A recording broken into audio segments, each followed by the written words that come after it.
Welcome back. This is Queen to Queens. In part 1 in the Power of No episode, we explored boundaries as a form of self-love. Today, we're going to go deeper into how saying no becomes a tool to reclaim our most valuable resources, time and energy. I believe this will hit home for many of you for 2026. So let me start by asking you a question. How many of you feel like your days just vanish?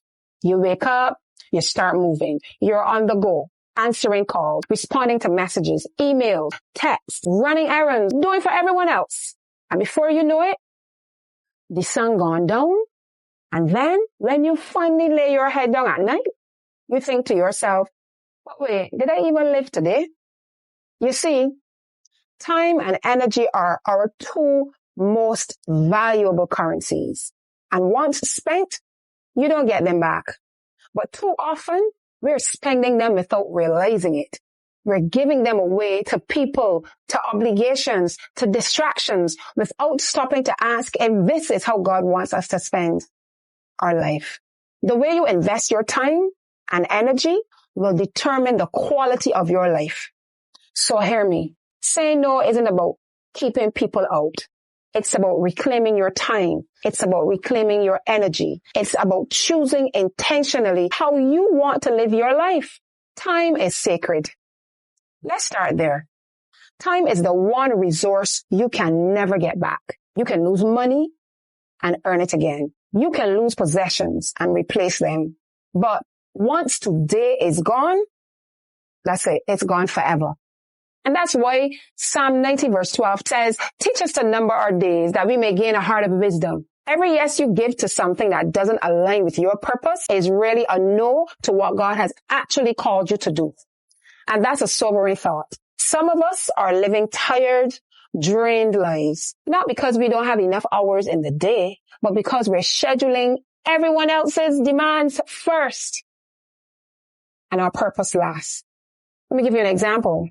Have you ever said yes to a last minute errand, even though you knew deep down you didn't have the time, and then you end up rushing, you're stressed because you ignored your own limits? That is how we waste the currency of life.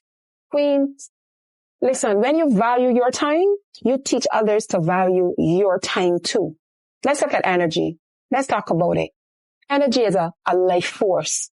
Time and energy go hand in hand. You can block off an hour for yourself.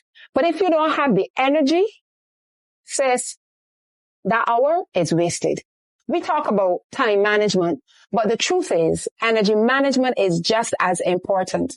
Have you ever sat down to work on something important, but you're so drained from everything else that you can't even focus? You had the time, but not the energy to match. Energy leaks happen when we say yes to things that drain us. People who take but never give. Conversations that leave us heavy. Oh my God. Obligations that don't feed us. Some common energy drains look like constantly scrolling social media and filling your mind with negativity. Answering calls from people who only want to gossip and tear down someone. Saying yes to events when your body is literally crying out for rest. And here are some signs of poor energy management. Constant fatigue, irritability or resentment towards commitments or people, no space for joy or creativity. And listen, sometimes it's not even other people. Sometimes we drain our own energy by overcommitting, by not resting, by not listening to what our spirit is saying. I want you to pause right now and reflect. Just give me a minute. Give me a moment. Who or what drains your energy the most? And on the flip side, who or what restores your energy? That awareness is the first step to reclaiming your time and your energy. Now let me get practical. Queens, let's be real. Saying no is uncomfortable, especially if you've been the dependable one all your life, the strong one, the one everybody calls when they need something. But here's the mindset shift. No is not rejection. No is redirection. So here are some tips. 1, prioritize with purpose. Not every opportunity is your opportunity. So ask yourself, does this align with my values and my current season of life? 2, create a yes and no filter. Before responding, Pause and run requests through these filters. Do I have the time? Do I have the energy? Does this serve my bigger vision or purpose? If the answer is no to 2 of the 3, it's a no. 3, protect your mornings and evenings. Start your day with energy building practices, prayer, meditation, journaling. I love to pray and I love journaling. I'm always writing. Exercise. End your day with rest. Like unplug the phone, rest rituals, unplug the phone, gratitude and reflection. Listen, don't give away your prime energy hours to draining activities, queens. You don't have to be rude and harsh to say no either. You can say it with grace and with clarity. Thank you for thinking of me, but I can't commit right now. That sounds great, but it's not something I can take on at this moment or at this time. I appreciate the offer. Thank you. But I have to decline so I can honor my other priorities or my other commitments. And of course, there is a direct no. Full stop. That's it. No explanation required. But if all else fails, tell them, let me pray about it and get back to you. I know some of you already feeling the pressure because we have all been in that situation where someone says, but it will only take a minute. But you know what? Smile and say, I understand, but my no is final. That right there is freedom. Because the first time you say no, it might feel scary. Second time, you feel a little stronger. And by the third time, queens, freedom. So what's the purpose of all this? Every time you say no to what drains you, you're saying yes to what fuels you. That could mean more time with God, more rest for your body, more creativity to pour into your gifts, more time with your family and friends, or simply space to breathe and exist without pressure. Boundaries around your time and energy are not about pushing people away. They're about creating room for your purpose to flourish. And don't miss this. I remind you again and again, even Jesus modeled this. Luke 5:16, it says that Jesus often withdrew to lonely places and prayed.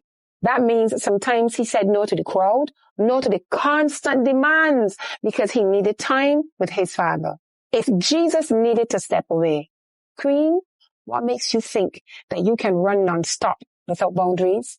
Reclaim your time and energy, queen. Schedule rest the same way you schedule meetings. Don't just wait for rest to happen. Plan it. Guard your mornings or nights or evenings. Let those be sacred. Learn to decline obligations that don't align with the season God has you in. Because when you protect your time and energy, you're not just saying no to others, you're saying yes to your calling. In closing, I want you to picture this with me. Your time is like a bank account. Your energy is the interest. Every yes you give is a withdrawal. If you keep giving it away to everything and everyone, by the time you reach your dreams, your account is empty. But if you protect it, if you invest it wisely, if you say no when you need to, you live with peace, with purpose, and with joy. So the next time you feel pressured to say yes, when you really mean no, remember this.